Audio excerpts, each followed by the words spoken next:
আজকের আমি মুসুর ডাল করব পালং শাক দিয়ে। তো এখানে জল বসিয়ে দিয়েছি গরম, আমি ডালটা ধুয়ে এর মধ্যে দিয়ে দিলাম, সেদ্ধ হবে।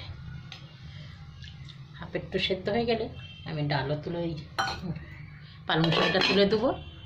এটা ঢাকা দিলাম, এখন আর কিচ্ছু দিচ্ছি না, হলুদ নুন।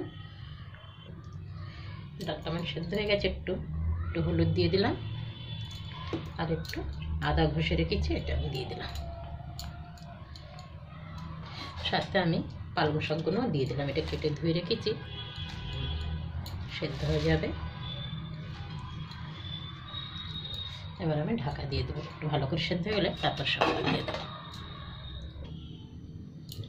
এবার আমি ঢাকা খুলে দেখছি ডালটা ভালো সেদ্ধ হয়েছে। এবার একটু নুন দিয়ে দেবো, আর দুটো দেশি টমেটো দিয়ে দেবো, কেটে রেখেছি। টমেটো এখানে দিয়ে দিলাম, একটু সেদ্ধ হয়ে যাবে। এবার আমি একটা পেঁয়াজ কেটে নেবো, এদিকে ডালটাকে একটু সাম্বার দেবো, তেজপাতা 5 ফোঁটন দিয়ে ডালটা তুলে দেবো। ডালটা আমার সেদ্ধ হয়ে গেছে, এবার আমি নামিয়ে নিচ্ছি। কড়া ধুয়ে আবার বসাবো আমি। তেল গরম হয়ে গেছে আমার, একটু 5 ফোঁটন দিয়ে দিলাম, এখানে 3টে শুকনো লঙ্কা, একটা তেজপাতা,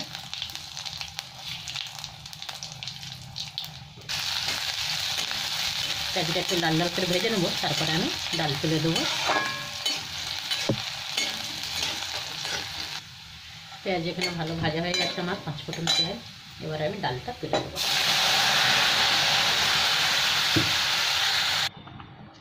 এখানে একটু চিনি দিয়ে দিলাম আমি, হালকা 2-4টে দানা।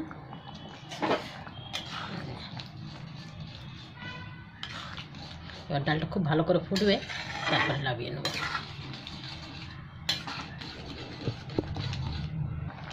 আমার ডালটা হয়ে গেছে, এবার আমি নামিয়ে নেব, গ্যাসটা বন্ধ করলাম।